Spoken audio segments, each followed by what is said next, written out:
Questão número 2 do nosso material aí do assunto de polaridade, geometria molecular e hibridização, do tópico de polaridade, uma questão da Quali Medicina 2025-2 aqui, ó. O moléculas polares e apolares. Então vamos lá.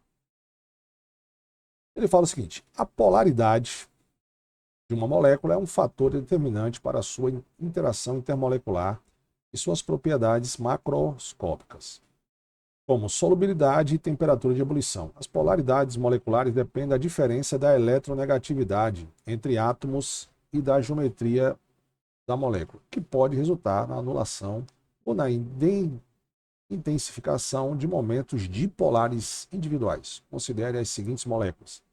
Dá aqui o fluoreto de xenônio, me dá aqui o pentacloreto de fósforo, ele me dá aqui o diclorometano, o hexasulfeto de enxofre e o trifluoreto de cloro. Bom, aí ele fala que com base na teoria da repulsão dos pares de elétrons na camada de valência, na análise vetorial dos momentos dipolares, assinale a alternativa correta. Essa, o que é repulsão dos pares de elétrons ligantes? Eu vou explicar para você aqui o seguinte. Vamos pegar uma molécula, como por exemplo o CaH2, beleza?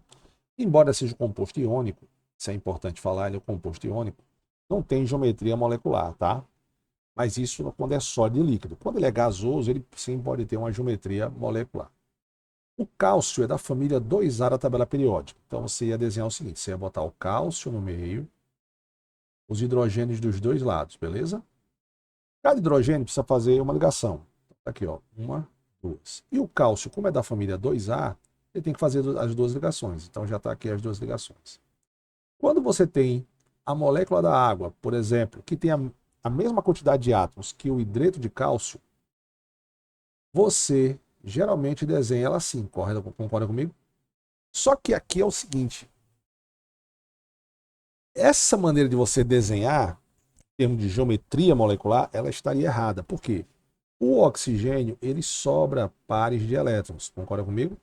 Oxigênio família 6A, está aqui as suas duas ligações, tudo certo. O problema é que, como ele sobra pares de elétrons, aí chega na teoria da repulsão dos pares de elétrons da camada de valência.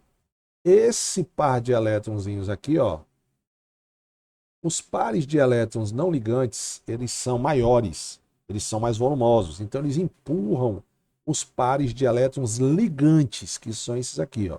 Então, na verdade, por isso que o correto na hora de você desenhar a molécula da água, você desenha em formato de V, por causa dos pares de elétrons que sobraram. Beleza? Isso chama-se teoria de repulsão dos pares de elétrons da camada de valência, que é a última camada. Então, sempre que sobrar um parzinho de elétron assim, você coloca em formato de V. Lógico que existem as exceções, como o fluoreto de xenônio, por exemplo, certo? Porque o xenônio é da família 8A, então você já tem um outro raciocínio. Mas eu vou dar um macete para você aqui agora. Primeiro, para ser uma molécula apolar, que é esse casozinho aqui agora, tá? Esse carinha aqui, ele é apolar. Então, no estado gasoso, seria polar. A água, ela é polar. Lembrando que apolar está se referindo que o vetor resultante é igual a zero. O momento de polar é igual a zero. E o momento de polar da molécula polar é diferente de zero, né? E aí, geralmente, quando eu essa aula, eu falo dos vetores, né? Por exemplo, quem é mais eletronegativo aqui? O hidrogênio. Então, esse par de elétrons está mais próximo de hidrogênio e esse par de elétrons está mais próximo de hidrogênio. Se isso aqui fosse uma mesa e de cada lado uma pessoa fosse puxar com a mesma força, essa mesa não ia andar. Mas se cada um fosse para vértice de uma mesa e empurrasse essa mesa, que é o caso da água, você teria um vetor resultante aqui para cima. Mas vamos para o macetezinho. Geralmente é assim, mas esquece a regra do xenônio, tá? Geralmente é assim. Quando você tem um átomo central que não sobra pares de elétrons, mas os ligantes são iguais, a molécula é apolar. Vou repetir. Geralmente, como é um vestibular que não vai fazer tanto aprofundamento, quando você tem um átomo central que não sobra pares de elétrons, não tem pares de elétrons não ligantes, todos os elétrons deles estão ligados, mas os ligantes são iguais, a molécula é apolar. Mas quando sobra pares de elétrons, certo? Geralmente a molécula ela é polar, mesmo os ligantes sendo iguais. Então, o xenônio, por exemplo, ele teria essa estrutura aqui, ó. O fluoreto xenônio 2. Você tem um xenônio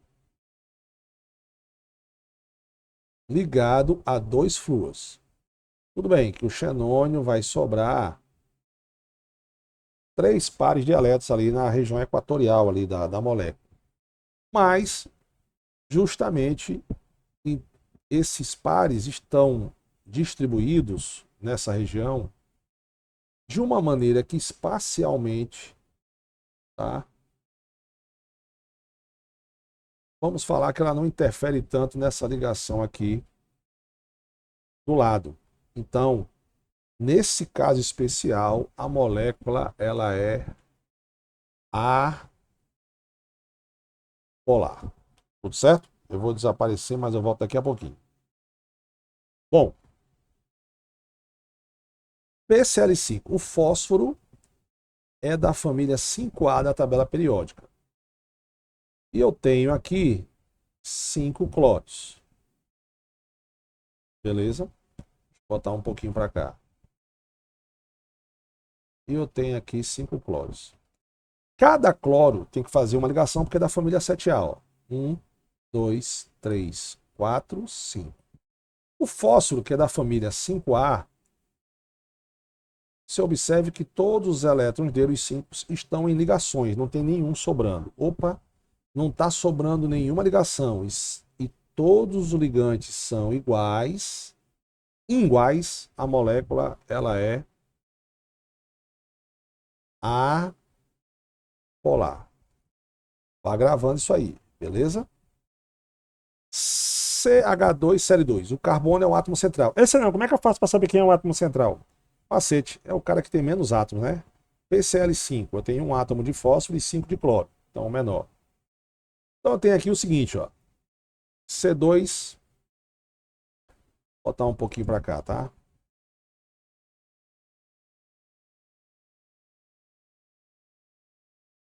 E vou voltar. Voltei.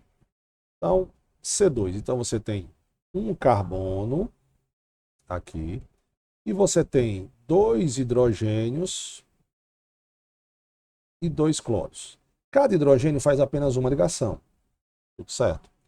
Cada cloro, que é da família 7A, também só precisa de um elétron. E o carbono, que é da família 4A, ligou todos os seus elétrons. Beleza, só tem um problema aqui. O carbono está ligado a hidrogênio e a cloro, ó.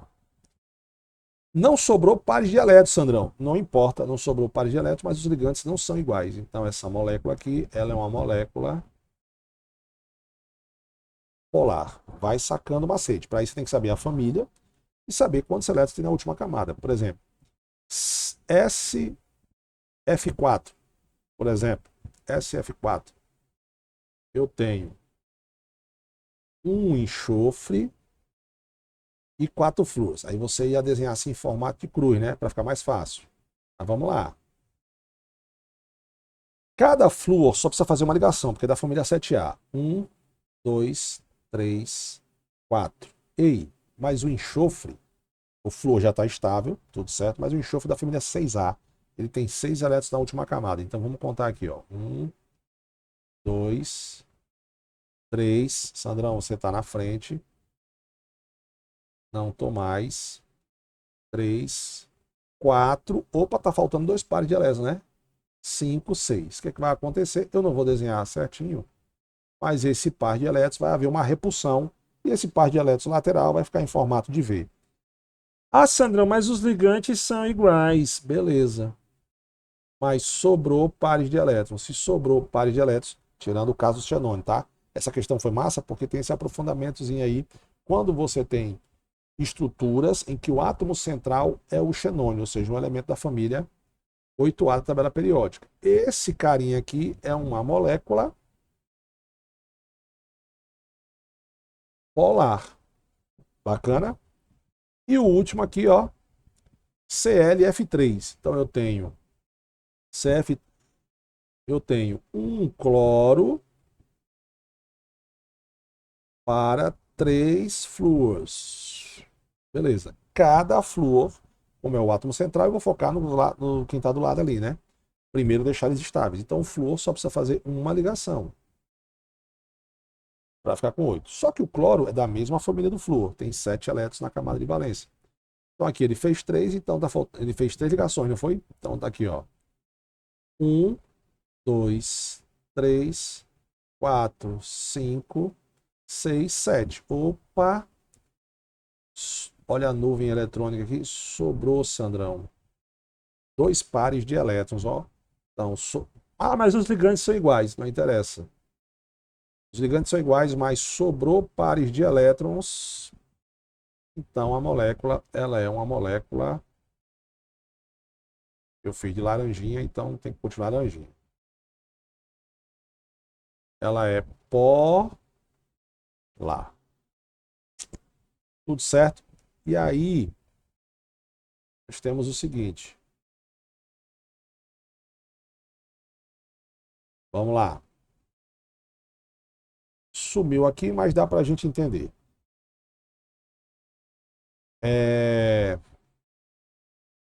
Vamos responder. As moléculas listadas são polares. Não, nem todas são polares. O CH2Cl2 é apolar, tá errado. Fluoreto de xenônio e o pentacloreto de fósforo são polares, correto. Pois possuem elementos altamente eletronegativos, criando deslocamento significativo na carga.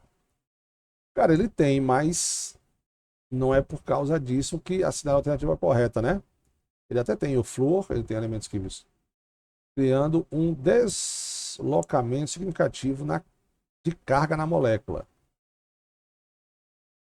Não é por causa disso. Beleza? Ah, desculpa, tem uma falha aqui, né? O PCl5 ele é apolar. Então, e o xenônio F2 é apolar. Então já estava ali errado já, né? Realmente tem um deslocamento de carga, mas não é isso que vai fazer. Vai também, lógico, mas você observou o seguinte: a geometria molecular ela depende justamente dos pares de elétrons não ligantes, né? Que nós temos ali, que é a teoria da repulsão. Apenas o CH2Cl2 e o SF2 e o C são moléculas polares. Não, tá faltando ainda mais um, não tá? Peraí, vamos lá. CH2Cl2, F2, esse é polar, esse é polar e esse é polar. Esse aqui é apolar e esse é apolar, beleza. Pois suas geometrias assimétricas independem da anulação dos momentos dipolares individuais, ou seja, a geometria deles, a geometria molecular deles, independem a anulação dos momentos dipolares individuais. As geometrias moleculares, por exemplo, vou pegar aqui o básico que eu fiz para você aqui. Vou pegar essa aqui é a menorzinha. O hidreto de cálcio, como ele está em linha, a sua geometria é linear. Já a da água, com a mesma quantidade de átomos, ela é angular. Quem proporcionou que ela é angular? Ah, Sandrão, os pares de elétrons que sobraram. Beleza? Que fez ela ser em ângulo. Bacana? Então, correta essa primeira parte, pois suas geometrias assimétricas independem a anulação dos momentos dipolares individuais. Beleza. Letra D. Vamos ver a outra. O S2, o SF4 e o ClF3 são apolares? Não, são polares. Então, correto aí, letra D. Bacana?